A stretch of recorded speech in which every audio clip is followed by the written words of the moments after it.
So one thing that happened, I think yesterday is when I first heard this, is that the Trump administration revoked the visas. They made a move that they're going to revoke the visas of all international students if their schools are doing all online programs. So basically, in the age of everything that's going on with the coronavirus, schools are trying to make their campus as safe as possible. So in many cases, they are doing full online programs. And I was reading an article in the Jamaica Gleaner today. They're talking to a lot of Jamaican students here in the US who are saying basically they don't know what they're going to do right now because they already pay their rent for the year. Yeah. And if their school now says they're either going all online, then they are stuck here without a visa. I mean, you just talk about that. That's just cruel, right? For one, it is done to try to pressure the schools to reopen. To reopen. Yeah. And it shouldn't be based on politics and funding and funding. And so basically, what they are and the thing with Trump and all sorts of different policies that they have is just to crap on immigrants and people who are not from here. Because you think about it, what good is that going to do with them reopening the thing? He just wants to say, you know what, here's a vulnerable population that I can screw with. So let me use my power to do that. So so with that, we transition into our interview. Dr. Nicole Walters, as I mentioned, she also goes by the name of my roommate, my wife, and I'll allow her to introduce herself, what she does professionally, and we'll take the discussion from there. All right. Well, thank you. I appreciate being here. Just the reasoning. I'm honored to be here, actually. Thank you for inviting me, honey. And so I am Nicole Walters. I'm a dean. No, I'm Mr. Walters or something in this conversation. My roommate. All right. Okay. But I'm the founding dean of our Associate Applied Science program at University of St. Thomas. So I work with cybersecurity, networking technology, electronic technology, and I'm also an educational professor of leadership. So this topic is timely.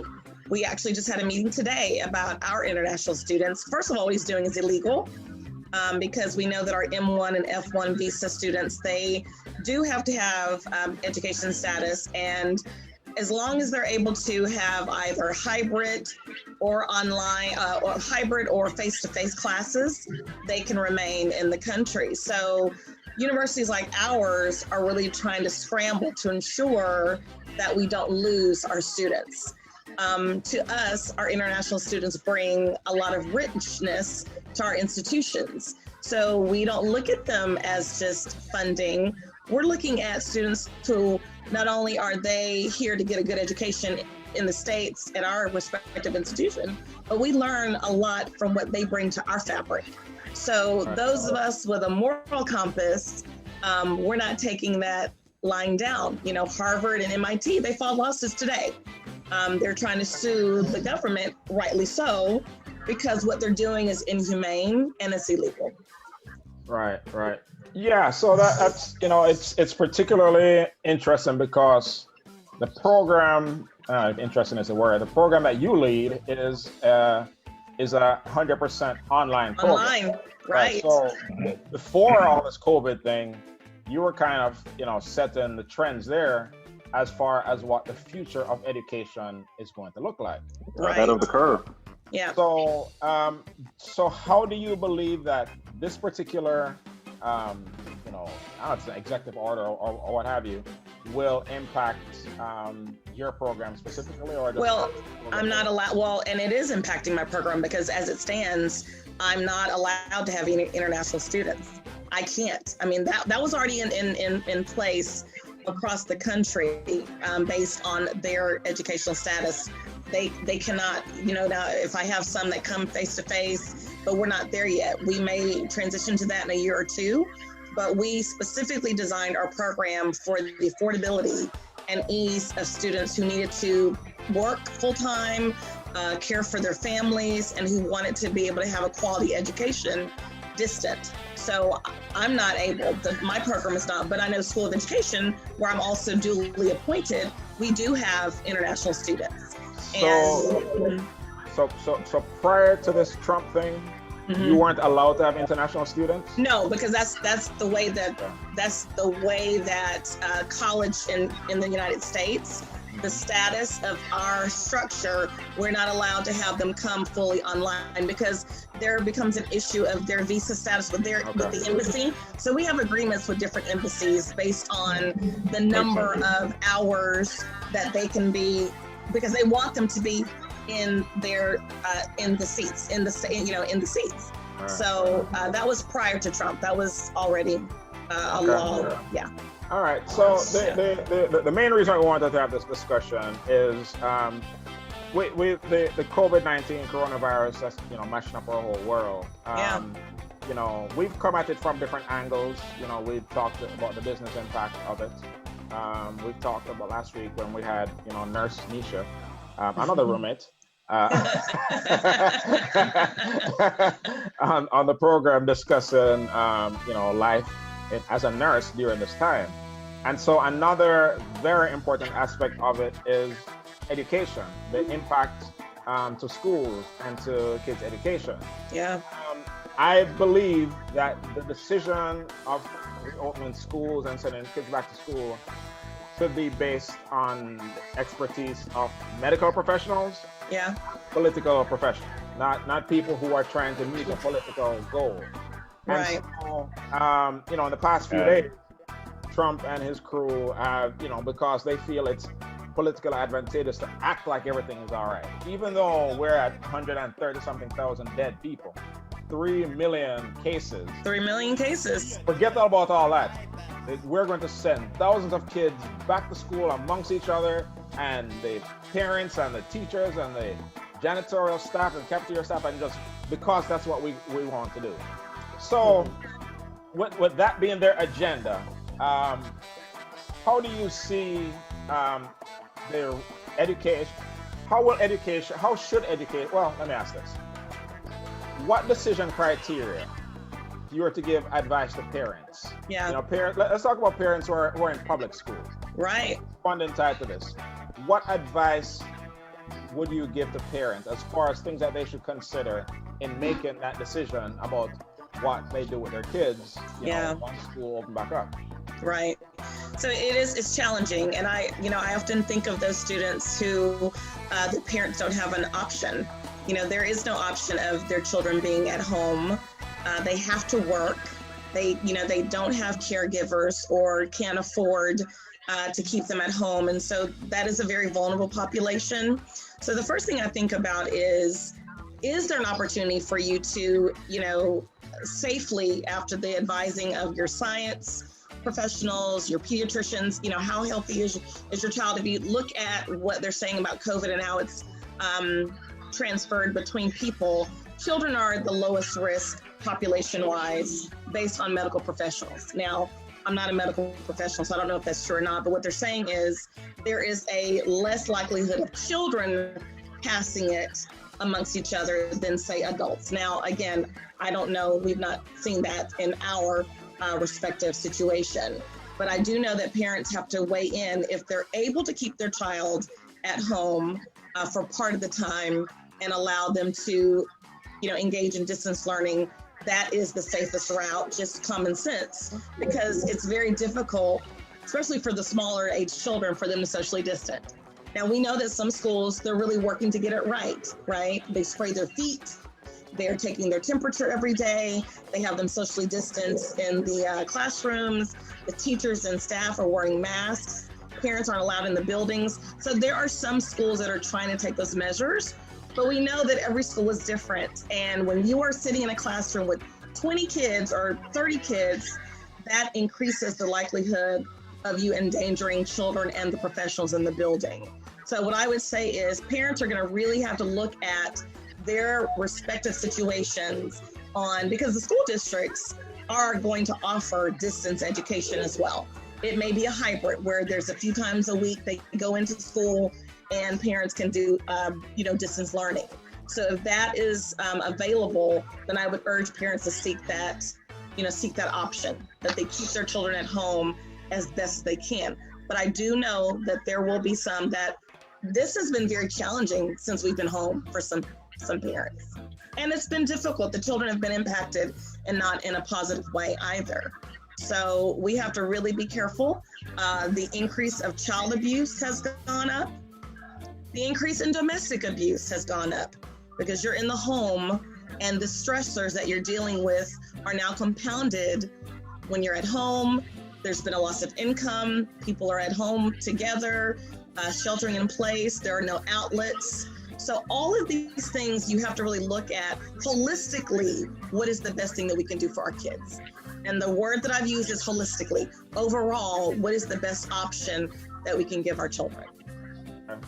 And we don't have the answers to that. As an educational professional and an expert, we still don't. Every day, we're trying to figure out, based on science and education, what is the balancing act for our kids. All right, I don't want to dominate the conversation. Like it's just me and you talking like we're just here at home. Co-host, aren't y'all? I like to jump in and ask some questions of the good Dr. Reverend Deaconess. No, Reverend. Look at the questions. So, co-host, let me ask this, Dr. Deacon. Y'all gonna stop that right now. Duchess. It's kind of catchy. I think we might roll with that. I'll take Duchess. I like Duchess. Duchess. Okay, so kids, they're at the lowest risk. Mm-hmm. What do you think contingencies? What do you think contingencies would be for teachers? Because that's my biggest fear. Okay, one teacher has it, and before you know it, you have 7, 8, 9 teachers out. Yeah. Okay. Yeah. Would there be a backup plan for substitutes to come in, or how would that work? What would you think? That's challenging also, because just like they're testing the children every day, they should be doing that with the teachers as well, where they're taking their temperatures, they're spraying their feet. They're not bringing in items from home. Those same measures that we're doing for the children need to be passed along to the teachers as well. Now, I know in some buildings they have a co-teaching situation where there is a main teacher and maybe an assistant, so that if you need to have some person out, but that brings a whole nother risk, because if there's someone that is contracting, has contracted it, the school really should be shut down, because in that case, you could have the risk spread very quickly. So schools are very mindful of that as well. Matter of fact, it was just reported, I believe, last week. It wasn't a school in Houston, but they had a meeting to plan how to come back to school, and someone had COVID and was asymptomatic and spread it to the team, and so now they're all sick. See, that's my fear right there. You don't look like you have COVID. You're not acting like you have COVID. Right. You have situations where someone, the adverse to that is if you have a cough, oh my gosh, you better go get tested. And in Houston alone, Harris County, we are bursting at the seams of people who need to be tested and, who are still waiting on the results. So it's those types of things that, we're trying to do. No. I have a visitor in here. I know who that is.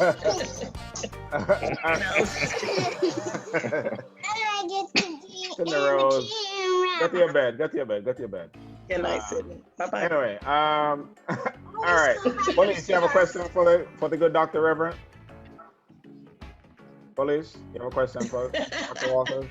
There's a lag. I see your mouth moving, but I don't hear you till later. Yeah, you must be, are you watching it on Facebook? You shouldn't, because that runs about 10 seconds behind. Okay. Yeah. That makes sense now. Come on now.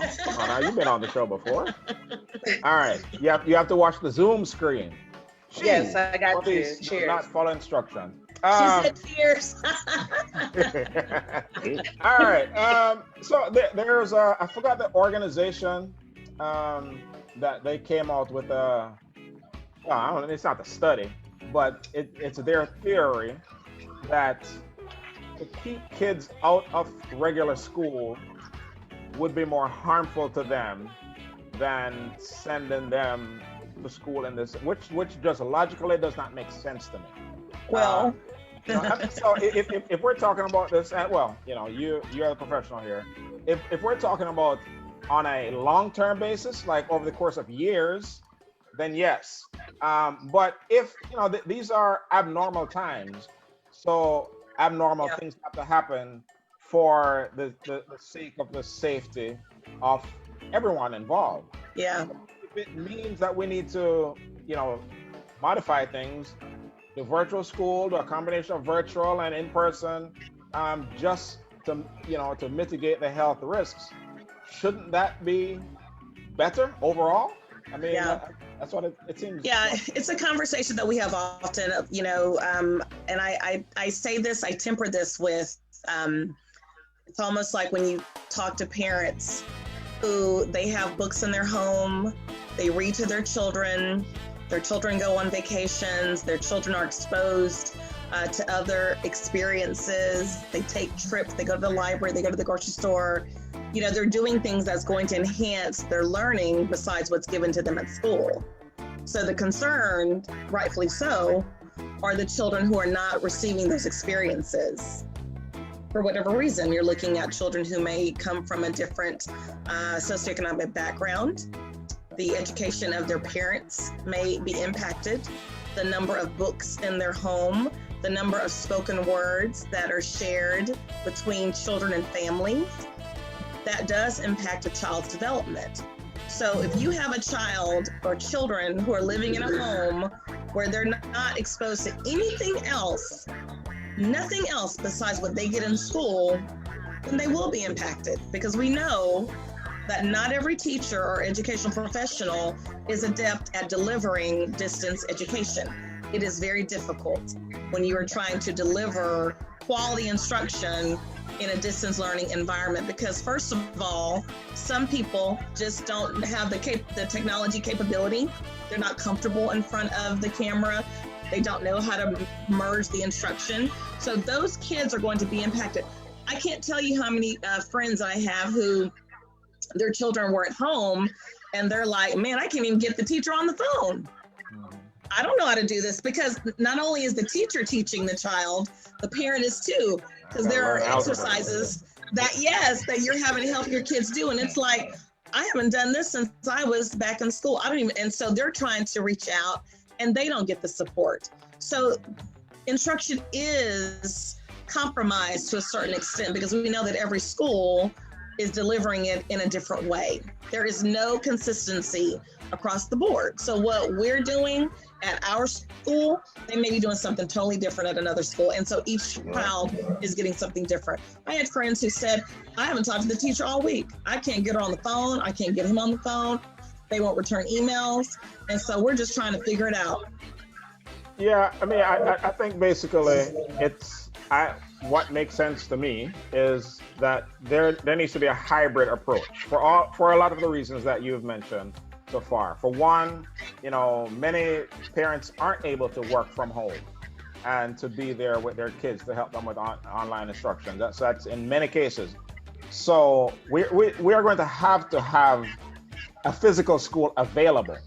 Yeah. Right. So, but for those parents who are able to work from home and do have the technology like Wi-Fi and iPads or what have you, where their kids can learn virtually, give them that option as well. And if it's a combination, say the class, normally has like 30 kids in there, if it can be done in such a way that on, one day you have 10 to 15 kids. Yeah. And now that, the rest doing virtual, do a combination of that. But we can't just set an arbitrary date that we're given the virus. Okay, all right, Mr. Virus, you need to be gone by the time school open up. No, virus don't work. Yeah. Right. About that. So we need to provide that opportunity for that hybrid approach. Yeah. You can't just say 100% everybody needs to be back in school the way things have always been, because we're going to worsen our situation. Yeah. Right? Because many people think that we're in the so-called second wave of this virus. No, this is still the first wave. Yeah, it is. Right? Yeah, there is no wave handled. Right. You know, so right. You can't. But I mean, the thing is, go ahead. Schools are under a lot of pressure, especially schools that are, depending on the state for funding. So, I hate to say this, but it's a lot of this is tied to funding. And if you don't have, quote, butts in seats, that school does not get money from their district. And so, I think the issue that I have is, our agency, Texas Education Agency, who governs how schools, secondary, post-secondary, elementary schools in Texas are governed, while they say that I want to make sure that, we want to make sure that your kids are safe, but you got to go to school, we got to open up schools. Well, they're working virtually until January.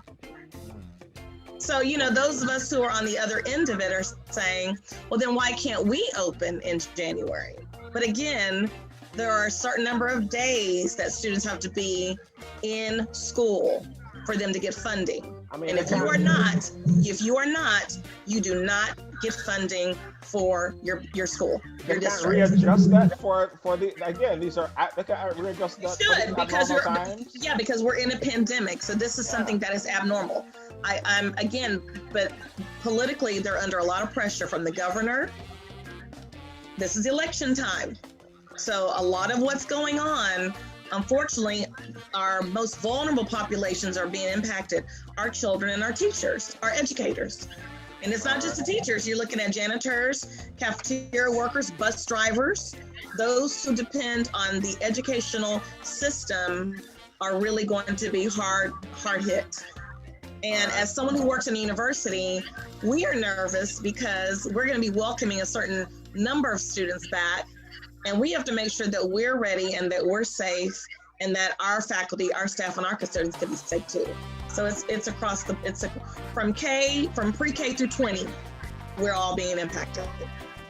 Final thoughts, Dr. Walters, before we send you on your merry way to go and enjoy your evening. I want parents and I want your viewers to have a voice and to know that they have a voice. And as a tax-paying citizen, you have every right to demand better for your child. So if that means contacting your school district, contacting the Texas Education Agency, contacting Governor Greg Abbott, you need to do that. But ultimately, you need to do what's in the best interest of your family and your children. And if you don't know what that is, ask the questions. Go on Facebook, get in groups like this, continue the conversations so that you can amplify your voice, so that you can advocate for your family and for your children. That's the best thing I can do. Even if you don't know what to say, just say something and people will listen, people will hear. Awesome. Words of wisdom from Dr. Walters. Thank you for having me. We thank you for taking out of your day to give us this important insight. As again, COVID is kind of mashing up our world, and we want to bring in experts from different perspectives. So that was some very valuable insight that you shared with us. So we thank you for your time. And, thank you. Hey, thank you. Thank you for classing up again. One more thing. Wait. Make sure my dinner ready. I soon come. Go on. All right. Bye. We're gonna be ramen noodles tonight. Keep on. Yeah, right.